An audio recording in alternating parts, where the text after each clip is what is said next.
اور آپ جان لیجئے کہ حق والحمدللہ معتبر اہل علم کے ساتھ ہے. آپ نے علاقے میں جو حادثے گزرے ان میں ان کے مضبوط ثابت موقف کو دیکھا. بھلائی اور حق میں اس میں تھا جو انہوں نے کہا اور فتویٰ دیا. جہاں تک ان کے علاوہ لوگوں کی بات ہے تو ان کا انجام رسوائی اور شکست تھا. لوگوں ہوشیار، اللہ کا تقوی اختیار کیجیے، دنیا میں گھومیے اور آثار میں غور کیجیے. آپ سے پہلے جو گزر چکے ہیں ان کے بارے میں سوچئے کہ انہوں نے کیا کیا، کس چیز سے منتقل ہوئے اور کہاں گئے اور کیسے اترے. سب سے عجیب چیز دھوکے میں خوش رہنا ہے، لہو میں غلط غفلت برتنا ہے. اپنے انجام کی اصلاح کیجیے، آپ کا مولا آپ کی حفاظت کرے، اور اپنی دنیا کے لیے اپنی آخرت کو اور اپنی دنیا کے لیے اپنی آخرت کو مت بیچیے. یہ باتیں رہیں اور درود و سلام بھیجیے محمد صلی اللہ تعالی علیہ وسلم کے اوپر، جس کا حکم اللہ تبارک تعالیٰ نے دیا ہے.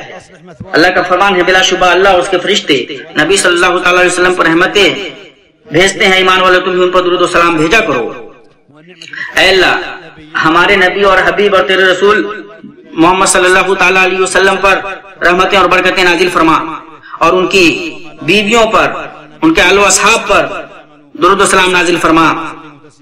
عثمان و علی، ابو بکر، عمر، عثمان و علی پر درود و سلام نازل فرما. اور اے اللہ اپنے کرم اور احسان سے ہمیں بھی ان کے زمروں میں شامل فرما. اے اللہ اسلام اور مسلمانوں کو غلبہ عطا کر. اے اللہ اسلام اور مسلمانوں کو غلبہ عطا کر. اے اللہ شرک اور مشرکوں کو رسوا کر. اور دنیا میں جتنے اعداء امت اسلامیہ اللہ ان تمام کو رسوا کر.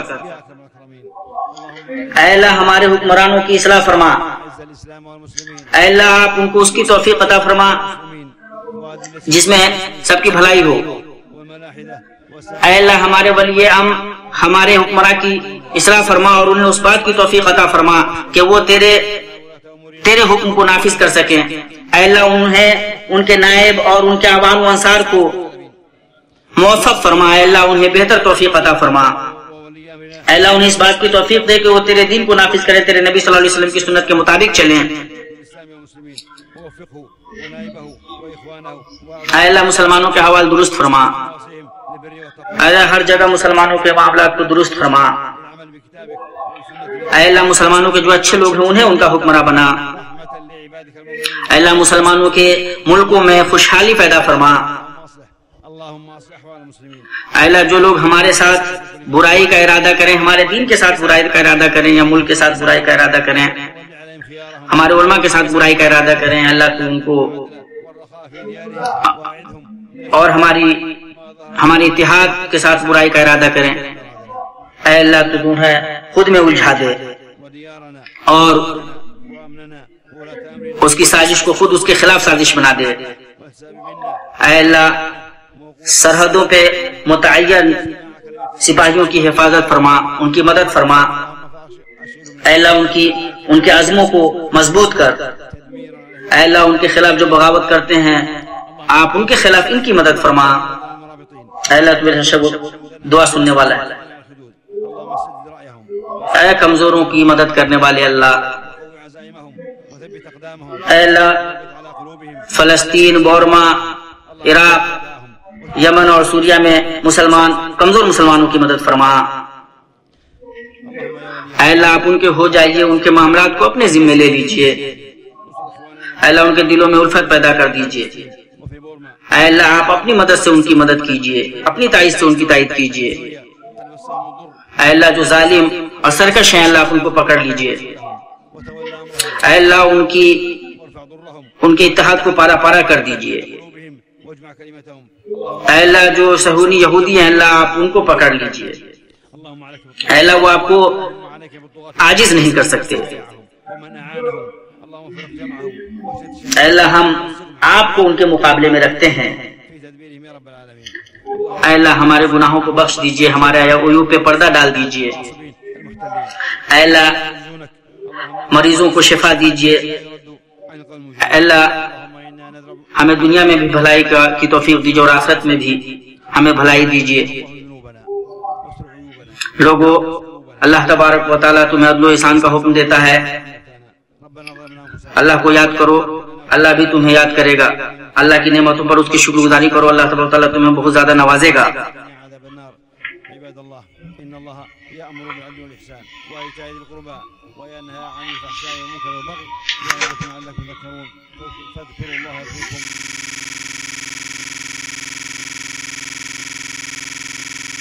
إن الله وملائكته يصلون على النبي يا أيها الذين آمنوا صلوا عليه وسلموا تسليما.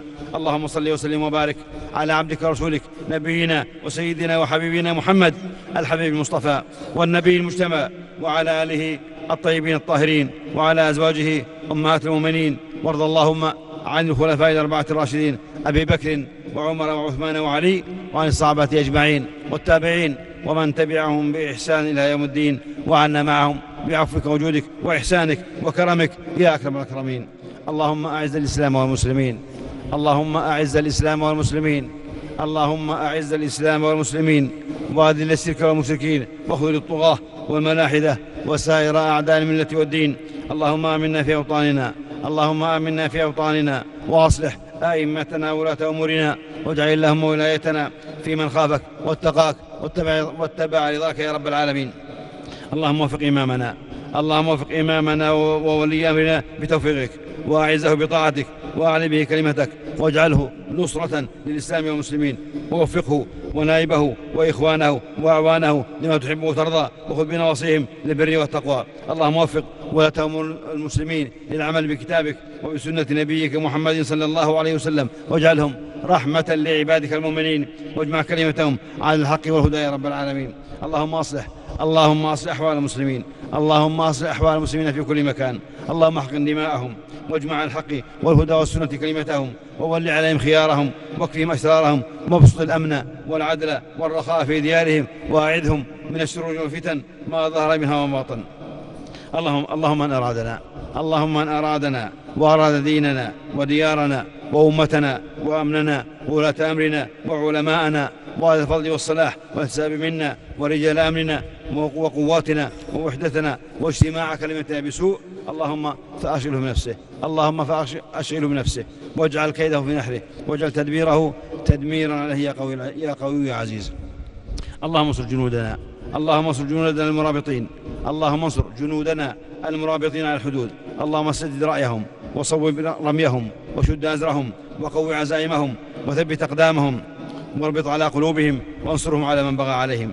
اللهم ارحم شهداءهم واشف جرحاهم واحفظهم في أهلهم وذرياتهم إنك سميع الدعاء. اللهم يا ولي المؤمنين ويا ناصر المستضعفين انصر إخواننا المستضعفين المظلومين في فلسطين وفي بورما وفي أفريقيا الوسطى وفي ليبيا وفي العراق وفي اليمن وفي سوريا قد مسهم الضر وحل بهم الكرب واشتد عليهم الأمر.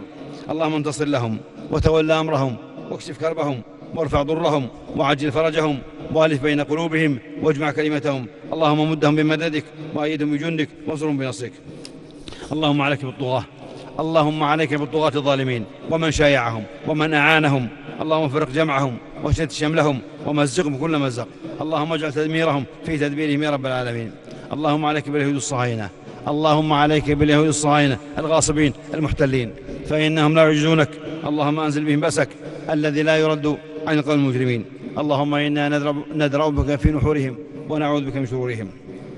اللهم اغفر ذنوبنا واستر عيوبنا ونفس كروبنا وعاف مبتلانا واشف مرضانا وارحم موتانا. ربنا ظلمنا أنفسنا وإن لم تغفر لنا وترحمنا لنكونن من الخاسرين. ربنا آتنا في الدنيا حسنة وفي الآخرة حسنة وقنا عذاب النار.